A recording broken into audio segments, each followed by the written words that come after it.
지난 주말에 아주 다들 행복하셨죠? 예, 우리 한국인이라면 누구나 대한민국의 16강을 기뻐하느라고 주말을 아주 행복하게 보내셨을 텐데, 미국의 이익을 우선하겠다고 거짓말하고 시민이 되신 분들까지도 한국을 열심히 응원하셨겠죠? 네, 아마 한국인치고 지난 주말에 있었던 이 대한민국의 16강 진출을 기뻐하지 않은 분들은 없었을 겁니다. 16강, 만약에 8강, 4강 올라간다면 더 말할 수 없이 기쁘겠죠. 하지만 모두가 기뻐했던 건만은 아닙니다. 같은 근처에 있던 운동장에서 대한민국에게 밀려서 안타깝게 16강 진출에 실패한 이들은 어떻게 되었나요?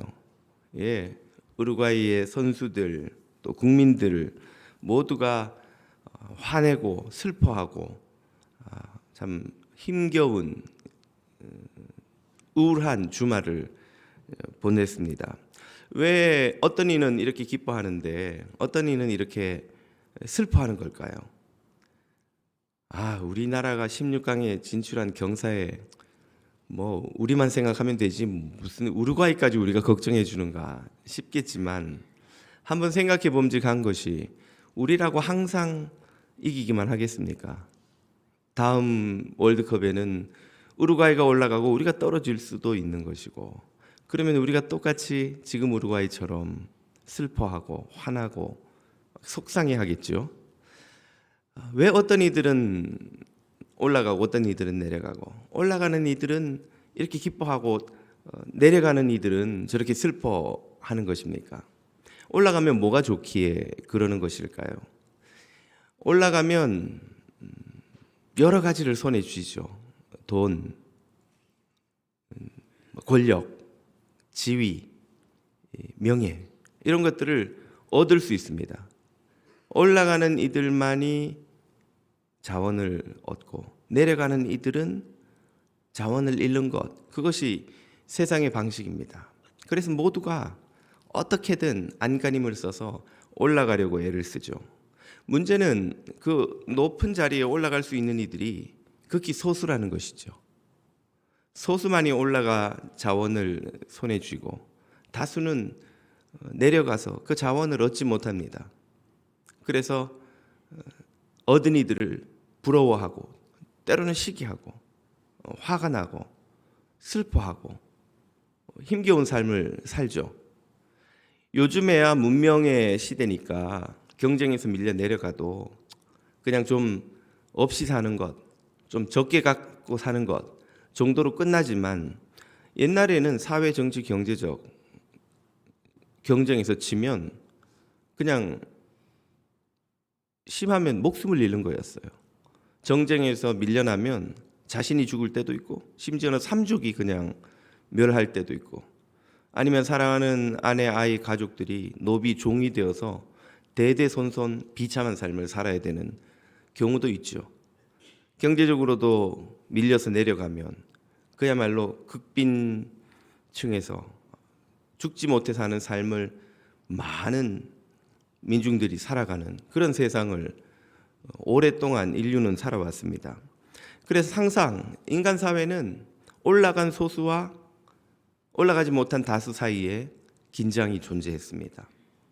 이 긴장을 사회가 잘 다루지 못하면 갈등이 심화되고 폭발하면 여러 가지 대가를 치러야 하죠. 혁명이 일어나거나 쿠데타를 겪거나 혹은 그와 유사한 여러 가지 대가를 치러야 합니다. 서로 올라가려는 사람들, 더 높은 곳에 올라가려는 나라들, 이 경쟁이 심화되니까 지구의 자원도 엄청난 속도로 고갈되어 가죠. 환경도 무자비하게 파괴됩니다. 우리가 살아가는 이 지구란 땅덩어리가 과연 언제까지 존재할 수 있을 것인가? 멸망 시나리오가 얼마나 많은지 모릅니다. 왜? 이 자원을, 이 땅을 너무나 우리가 착취하고 무분별하게 사용하고 있기 때문이죠. 왜 그렇게 써야 합니까? 올라가야 하니까요. 더 쓰고 더 파내고 더 이용해서 더 높은 자리까지 올라가는데 성공하지 못하면 우리는 밑으로 밀려서 내려가는 거예요. 가지고 있던 걸 빼앗기고, 혹은 남들이 우리를 밟고 올라가는 걸 지켜봐야만 합니다. 올라간 사람들이라고 다 행복한가? 그들이 힘겹게 싸워서 손에 쥔 것을 또 잃어버릴까 봐 긴장하고 두려워하고, 그것을 지키기 위해서 이웃 형제라도 밀어내고 밟고 또 더 높은 곳으로 올라가지 않으면 마음이 불안해서 견딜 수가 없는 것이죠.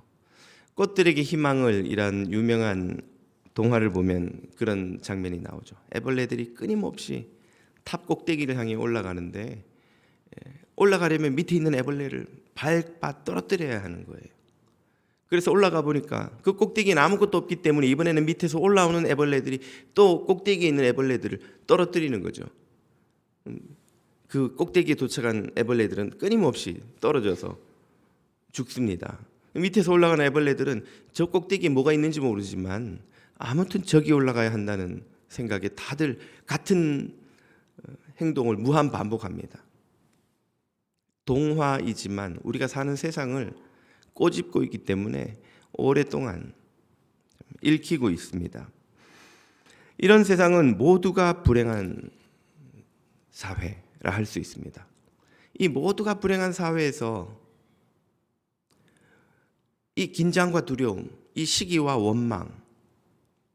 원망으로부터 우리를 해방해 줄 수 있는 답은 없는 것일까요? 모두를 불행한 사회에서 행복한 사회로 구원해 주는 답을 교회는 혹시 갖고 있지 않는 것입니까? 그 답을 우리는 오늘 본문에서 찾습니다. 본문에서 예수님은 지난주에 이어서 요한복음 13장입니다. 최후의 만찬 자리에서 제자들의 발을 씻기신 후에 옷을 다시 입고 자리에 앉으시죠. 왜 당신이 제자들을 놀라게 만드는 이 발 씻기는 퍼포먼스를 보여주셨는가? 그 이유를 이렇게 설명하십니다. 14절 5절이죠. 내가 주와 또는 선생이 되어 너희 발을 씻었으니 너희도 서로 발을 씻어주는 것이 옳으니라. 내가 너희에게 행한 것 같이 너희도 행하게 하여 본을 보였노라. 발 씻음은 그 집에서 가장 낮은 위치의 종이 가장 높은 위치의 주인에게 혹은 귀빈에게 하는 섬김입니다. 발을 씻기라 하는 주님의 말씀은 종의 자리로 내려가서 형제 자매를 섬기라 하는 뜻이죠.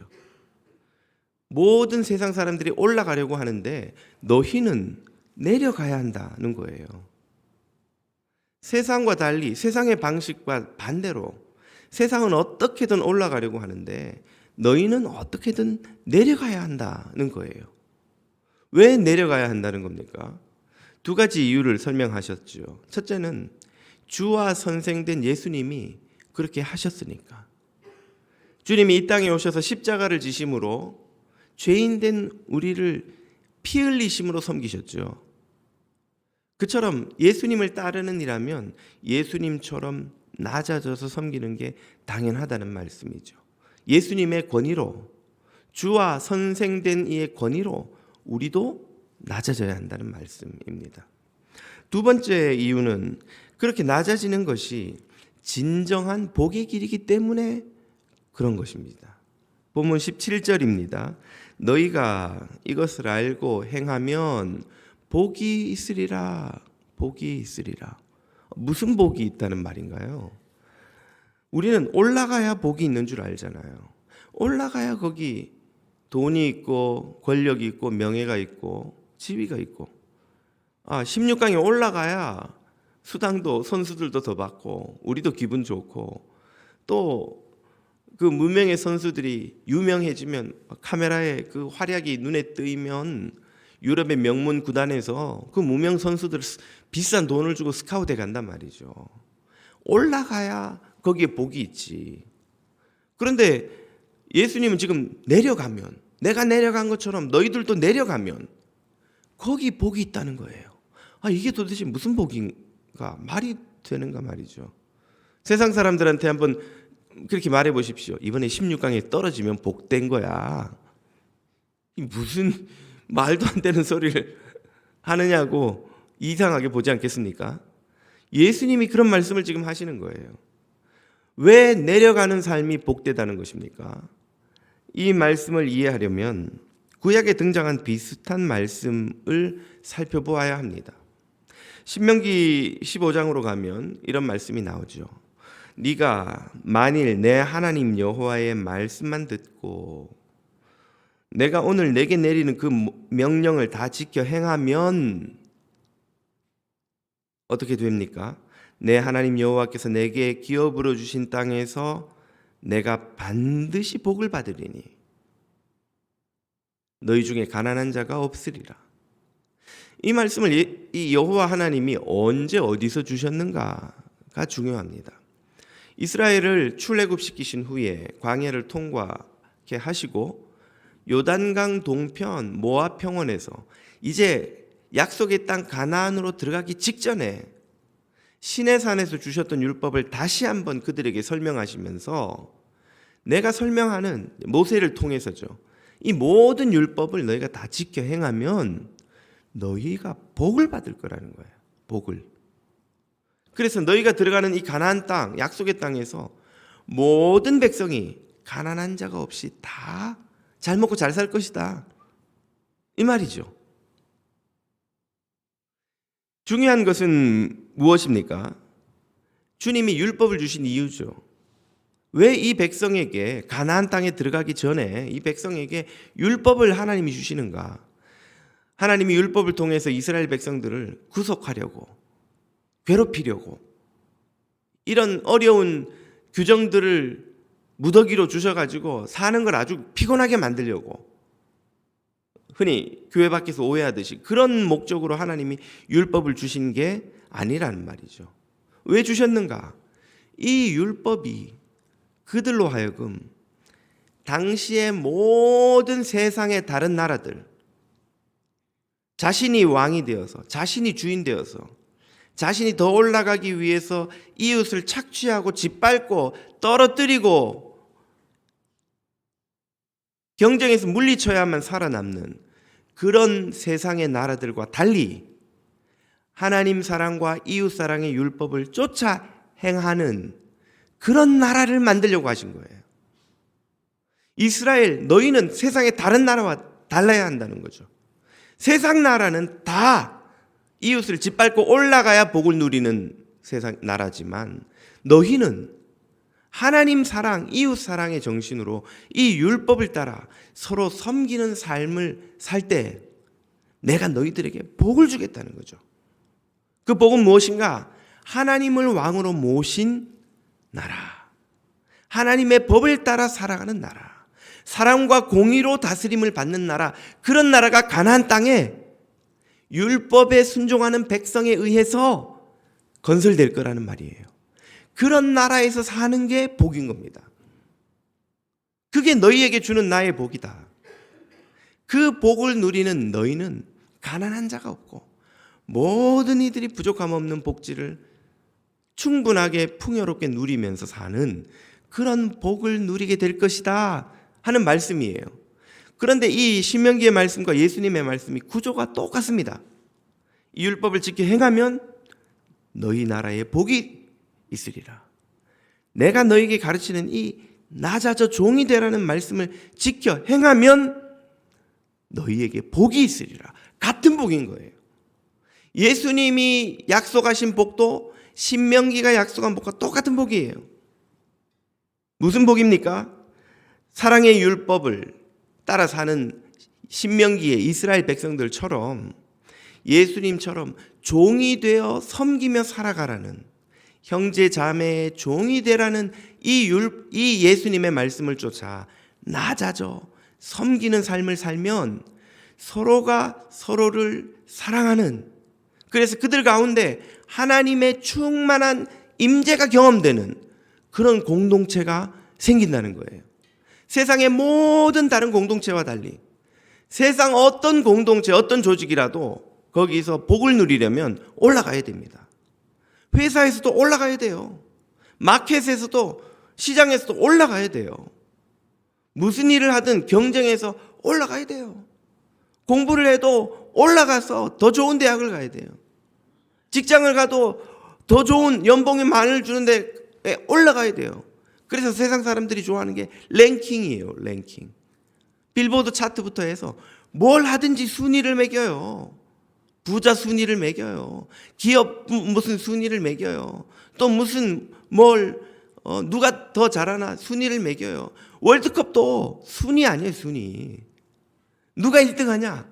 브라질이 하냐? 아르헨티나가 나가냐? 우린 조별에서 탈락할 거냐? 16강까지 올라갈 거냐? 순위를 매기는 걸 사람들이 왜 그렇게 좋아합니까? 올라가야 거기 복이 있거든요. 그런데 예수님이 만들고자 하는 공동체는 그와 반대로 내려가는 이들에게 복이 있는 공동체인 겁니다. 그 복은 어떤 복입니까? 서로 종이 되어 내려가서 하나님 사랑과 이웃 사랑의 정신을 쫓아 살아갈 때에 하나님이 왕이 되는 공동체가 경험되는 거예요. 하나님의 임재가 교인들의 관계에서 경험되는 그런 공동체를 경험하는 거예요. 성령님이 우리의 삶과 사역과 관계 속에 임재하시는 그런 공동체를 경험하는 거예요. 주님이 약속하신 복은 그러므로 한마디로 요약하라면 하나님이 우리와 함께 하시는 그런 복입니다. 마태복음 18장에서 예수님이 이런 약속을 주시죠. 두세 사람이 내 이름으로 모인 곳에는 나도 그들 중에 있느니라. 아멘. 우리가 모여서 예수님의 이름으로 예수님처럼 종이 되어 서로를 섬길 때 하나님이 우리 가운데 함께 하신다는 거예요. 하나님이 우리 삶에 임재하시는 것, 이것이 가장 큰 복인 줄 여러분 믿으시길 바랍니다. 아멘이 선뜻 안 나오시죠? 왜? 그게 진짜 복인지 잘 감이 안 오니까 그래요. 우리 눈에는 그래도 돈을 더 버는 게 복이지. 그래도 우리 아이가 출세해서 미국 주류 사회에서 신문에 나오는 유명 인사가 되는 게 복이지. 그래도 내 비즈니스가 엄청나게 흥해서 집을 2채, 3채, 4채씩 차를 BMW로 막 쫙 도라지마다 채워 넣는 게 복이지 싶어요. 그게 더 우리한테는 큰 복처럼 보입니다. 왜? 착시 현상이 일어나니까 그래요. 사람 눈은 착시 현상을 굉장히 많이 겪는 걸 여러분 아시죠? 우리 영의 눈도 착시 현상을 겪습니다. 우리가 하나님의 임재가 얼마나 큰 복인지 경험해 보지를 못했기 때문에 여전히 우리 눈에는 돈과 성공과 높은 지위와 인기와 평판이 더 큰 복처럼 보여요. 이것은 마치 엠파이어 스테이트 빌딩을 바로 아래에서 보는 것과 같아요. 여러분 그 정도 높이의 빌딩을 밑에서 보면 일단 꼭대기를 볼 수가 없어요. 목을 꺾어도 이게 꼭대기가 안 보입니다. 압도적으로 높아 보여요. 그러나 저 하늘을 나는 비행기에서 보면, 아니 더 올라가서 우주에 떠있는 위성에서 보면 엠파이어 스테이트 빌딩이든 그 옆에 나지막한 1층 건물이든 똑같이 안 보여요. 가까이 내려와도 똑같은 성냥곽이에요. 우리가 이 땅에서 보니까 우리 손에 있는, 잠시 손에 있다가 모래처럼 사라질, 아침 안개처럼 사라질 그 부질없는 돈, 명예, 성공이 굉장히 귀한 것처럼 보입니다. 착시 현상이에요. 진정한 복은 하나님이 우리 삶에 임재하셔서 그 하나님이 주시는 삶의 의미와 소망과 기쁨으로 살아가는 거예요. 엄청나게 좋은 집에서 엄청나게 좋은 음식을 먹으면서 엄청나게 좋은 옷을 입고 엄청나게 좋은 차를 타고 출근하면서 오늘 저녁에 오면 저 인간하고 도장 찍고 내 다시는 저 인간하고 사나 보자. 하루하루가 지옥이다. 출근하면서 어떻게 하면 나하고 경쟁하는 그 회사를 무너뜨리고 내가 그 자리에 올라갈 것인가.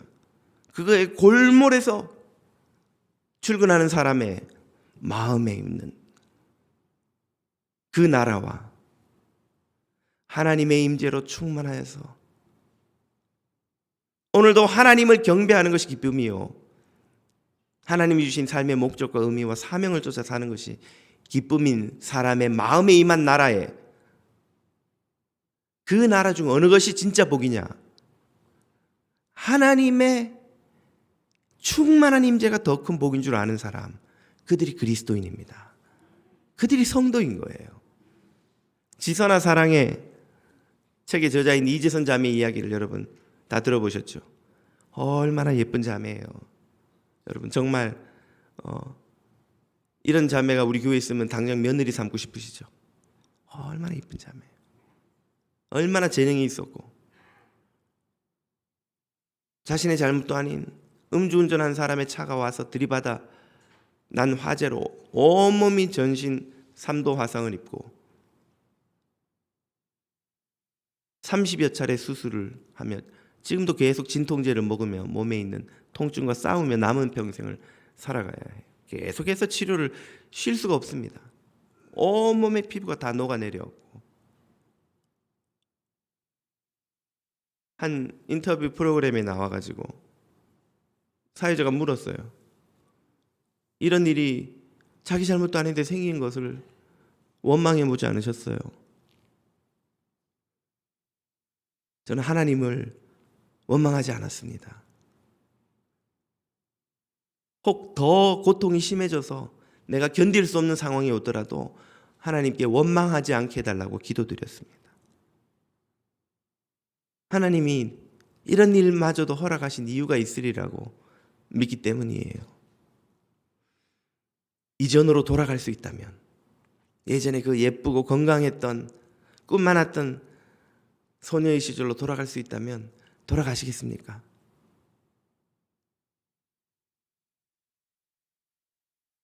여러분은 뭐라고 답하시겠어요? 이지선 자매는 이렇게 답하더군요. 예수님을 잃는다면 돌아가고 싶지 않습니다. 내 삶에는 예수님이 가장 귀한 분이기 때문입니다. 예수님을 잃는다면 어떤 상태로도 돌아가고 싶지 않습니다. 이 고난은 너무나 힘들었지만 예수님을 더 깊이 만나게 해주었습니다. 예수님은 이제 내 생에 너무나 소중한 분입니다. 예수님을 잃는다면 결단코 건강한 모습으로 예뻤던 젊은 시절로 돌아가고 싶지 않습니다. 그녀는 왜 그렇게 답을 합니까? 내가 너희와 함께 있으리라 약속하신 주님을 모시고 사는 삶, 주님의 임재를 경험하는 삶, 그것이 세상에서 가장 큰 복인 줄 그녀는 알아버린 거예요. 어떤 세상의 즐거움과 명예와 아름다움과 성공과 자랑도 예수님과 바꿀 수 없다는 걸 그녀는 알아버린 거예요. 주 예수보다도 귀한 분은 없네. 이 세상 명예와 바꿀 수 없네. 영죽을 내 대신 돌아가신 그 놀라운 사랑 잊지 못해. 예, 여러분, 주 예수보다 더 귀한 것이 세상에 있습니까? 주님을 잃는다면 그 어떤 것도 얻고 싶지 않다는 고백. 우리 삶에 주님이 임재하시는 것이야말로 가장 큰 복이라는 이 고백. 이 고백이 여러분 모두에게 있기를 주님 이름으로 축복합니다. 그 복이 언제 임한다는 거예요? 종이 되어 섬길 때, 세상처럼 올라가려 하지 않고 주님처럼 낮아지려 할 때, 그 복이 임한다는 거예요. 사랑하는 여러분, 우리 앞뒤 좌우에 있는 분들에게 이렇게 한번 고백해 주십시오. 제가 먼저 종이 되겠습니다. 예, 한번 인사 한번 해 주십시오. 제가 먼저 종이 되겠습니다. 여보 제가 먼저 종이 될게요. 그래 당신부터 종이 돼야 돼. 그게 맞아, 그게 맞아. 그걸 왜 이제 깨달았어? 그러지 마시고. 그런데 문제는 현실 교회에서 서로 종이 되려고 애쓰는 모습을 볼 수 없을 때가 왕왕 있다는 것입니다. 이게 잘 교회에서 안 됩니다. 왜 그렇습니까? 성령이 열심히 역사하는 만큼 마귀도 열심히 일하기 때문이에요. 예수님이 하나님의 나라를 세우려고 애쓰신 만큼 마귀도 자기의 나라를 세우려고 엄청나게 역사하기 때문입니다. 유다의 머릿속에 마귀의 생각을 넣어준 것처럼 우는 사자처럼 삼킬 자를 두루 찾아다니는 마귀가 유다 같은 불쌍한 인생들을 찾아내기 때문이지요. 교회에서도 세상처럼 높아지려고 애쓰고 발버둥치는 일들이 일어납니다. 대표적인 예가 한국교회, 특히 이민교회에서의 장로 직분에 대한 집착이죠. 전에도 말씀드렸지만 미국 감리교회, 침례교회에는 장로 제도 자체가 없습니다. 엘더가 없어요, 아예. 유독 한국 감리교, 한국 침례교회만 장로 제도가 있습니다. 왜 그런 것일까요? 우리에게 그 신앙을 전수해 준 나라들에서는 없는 장로 제도가 전수받은 나라에서는 왜 생기는가? 전에도 설명을 드렸습니다만 장로교회에 있는 장로직이 높은 계급인 것으로 인식되니까 감리교나 침례교에서도 사람들이 그 자리에 올라가고 싶은 거예요. 한국에서 연합 모임을 하는데 감리교, 침례교의 지도자들이 장로교회 장로들을 만났는데 한국에서는 제일 먼저 만나면 일단 주민등록증부터 까고 그 다음에는 직분이 뭔지를 까잖아요. 직분이 뭔가요? 우린 형제입니다. 무슨 집사입니다. 아 그러세요? 네. 안 끼워주고 장로들끼리 가서 노는 거예요. 무시당하는 거예요. 돌아와서는 우리는 왜 장로가 없냐고. 나는 우리 교회 지도자인데 왜 거기 가니까 무시당하냐고. 우리도 장로 만들자고. 그래서 감리교, 침례교회도 장로가 생겼습니다. 한국교회에서는 장로가 섬김의 종, 섬기는 자리라고 인식되지 않고 높은 계급으로 인식되는 거예요. 한국 사회의 전통적인 하이라키, 권위주의 문화 속에서 장로는 집사나 권사보다 더 높은 단계의 지위로 여겨지는 겁니다. 그러다 보니 장로 선거를 앞두고는 보여주기식으로 봉사하는 집사들, 권사들이 늘어납니다. 사람들이 많이 보는 자리에서 열심히 섬기고 싶어 하고 또 섬겨요. 장로 선거가 있을 때면 온갖 청탁과 부정이 난무합니다.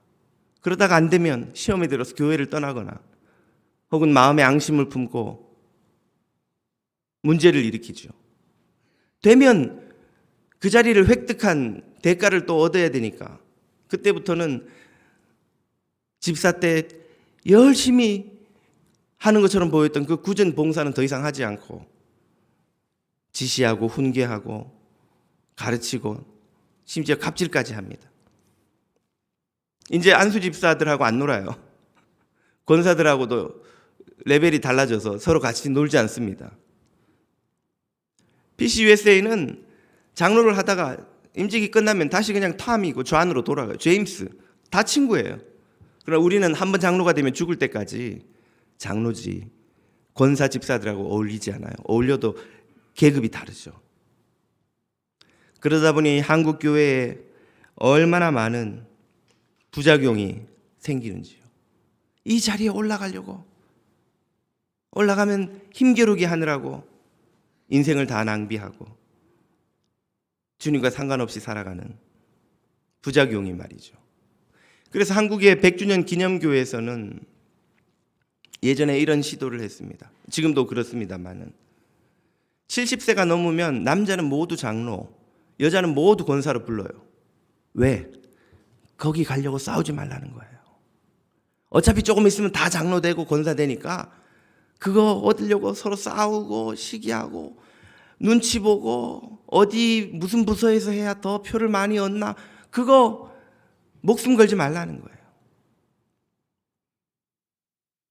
요 가까운 뉴저지 찬양교회에서는 지난 2012년에 호칭을 다 통일했습니다. 여기서 나이 뭐 이런 거 상관없이 남자는 모두 형제로, 여자는 모두 자매로 통일했어요. 왜? 취지는 똑같습니다. 권사고 집사고 서로 나누어서 무시하고 부러워하고 시기하고, 장로, 집사, 안수 집사냐, 서리 집사냐, 협동 집사냐, 시무장로냐, 협동 장로냐, 은퇴 장로냐, 원로 장로냐, 공로 장로냐, 그거 나누지 말고 좀 다 같이 종이 되어 섬기라고. 그거 하려고 서로 시기하고 싸우고 줄 서고 하지 말라고. 왜 이런 시도를 합니까? 어떻게든 예수님의 이 말씀을 좀 쫓아가 보려고 그러는 거예요. 종이 되어 섬겨야 되는데 그 직분이 뭔지, 장로요, 목사요, 나는 안수 집사니까 서리 집사하고 또 다르고, 그 직분이 계급이 되어서 서로가 더 높다고 목소리를 높이니 교회에서 예수 그리스도의 정신은 사라지고 세상의 방식만 남는 거예요. 우리도 이건 좀 한번 시도해 봤으면 좋겠어요. 모든 남자는 다 형제, 모든 자매는 여자는 다 자매. 얼마나 좋습니까? 얼마나 성경적이고, 얼마나 화목하고, 얼마나 부질없는 권위주의에 사로잡히지 않는 좋은 유익이 있겠어요. 이걸 제도로 하는데 걸림돌이 적지 않으니 자발적으로 우리가 한번 해봤으면 좋겠어요. 우리가 다 같이 서로를 형제 자매로 부르는 거예요. 여기에는 유익이 많습니다. 특별히 자매가, 이분이 권사인지 집사인지 막 할 때 그냥 자매 하면 다 해결되는 거예요. 괜히 권사님을 집사라고 불렀다가 서로 눈총 받거나 집사님을 권사라고 부르면 또 나 권사 아니야 집사야 그러면 또 수습을 해야 되잖아요. 권사 되라고 하는 말이지. 그런 쉰소리 안 해도 되는. 한번 지금 연습해 보면 어떨까요? 저부터 여러분 그렇게 한번 불러주세요. 김도환 형제님 한번 해보십시오. 김도환 형제님. 얼마나 좋아요. 얼마나. 목사라고 뭐가 다른 사람이 아니잖아요. 우리 옆에 있는 분들도 한번 그렇게 불러보세요. 형제님, 자매님, 형제님, 자매님. 자, 얼굴 보고 한번 해보십시오. 예, 형제님, 자매님. 앞으로 제가 형제님, 자매님 부르면 기분 나빠하지 마세요. 내가 장로인데 나를 형제라고. 난 형제가 얼마나 성경적인 호칭이고 아름다운 관계예요. 그게 집사, 장로보다, 자매가 권사, 집사보다 훨씬 아름다운 호칭이 아니고 무엇입니까? 예, 그냥 우리 다 형제요. 다 자매인데 뭐 직분이 뭐라고 거기에 목숨을 우리가 겁니까? 다시 한번 연습 한번 해보십시다. 우리 서로 얼굴 보면서 딴 데 보지 마시고 눈 보면서 형제님, 자매님 한번 해보십시오.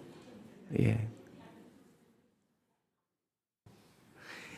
예수님을 따라 낮아지지 않고 세상을 따라 높아지려고 발버둥을 칠 때 이런 교회의 모습이 교회와 신앙의 회의를 갖게 하는 일이 있습니다.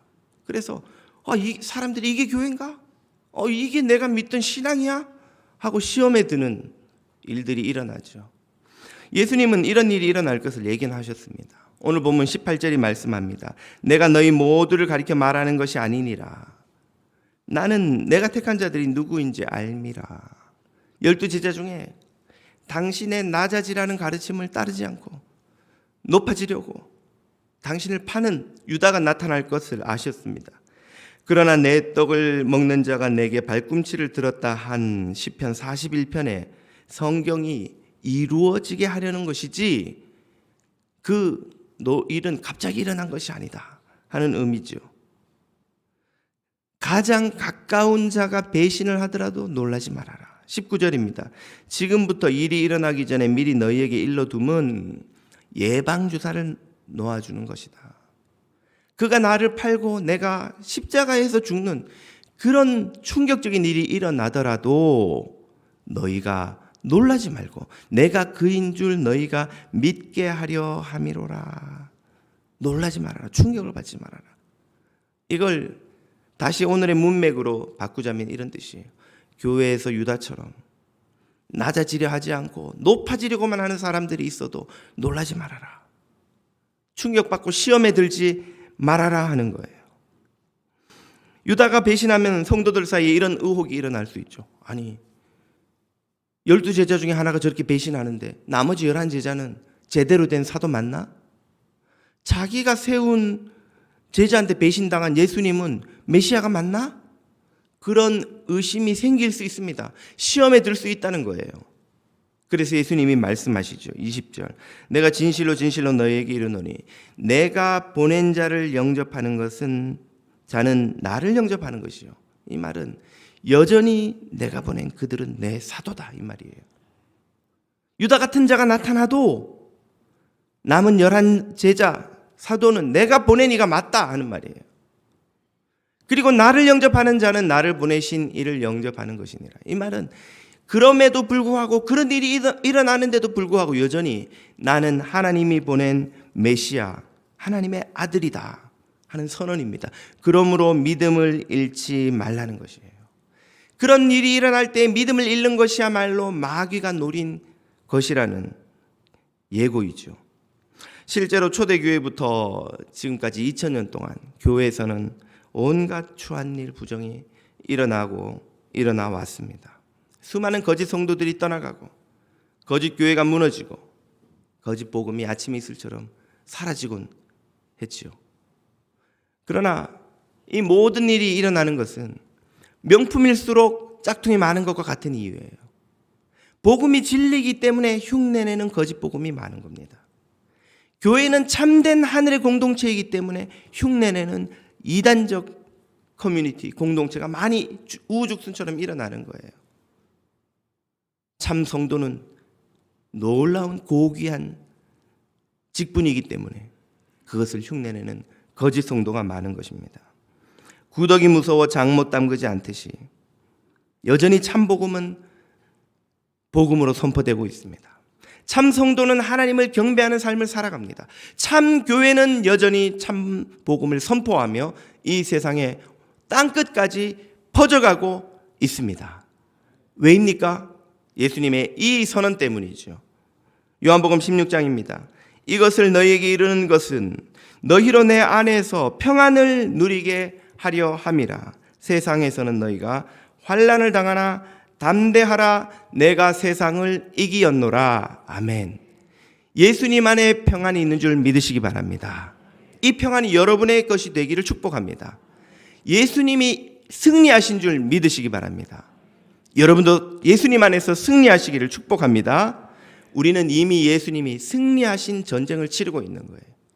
마귀가 저항을 하고 발버둥을 쳐서 전투에서 우리가 밀릴 때도 있고 밀 때도 있지만 전쟁의 승패는 바뀌지 않아요. 예수님이 이미 승리하셨기 때문입니다. 세상이 높아지려 해도 우리는 낮아집시다. 악이 교회를 흔들어도 우리는 선으로 이깁시다. 거짓이 위협해도 우리는 진실합시다. 이것이 주님이 오늘 본문에서 우리에게 주시는 도전이에요. 예수님처럼 종이 되어 낮아져서 섬기며 하나님의 충만한 임재, 하나님 나라를 경험하는 주님의 자녀들이 다 되시기를 주님 이름으로 축복합니다. 기도드리겠습니다.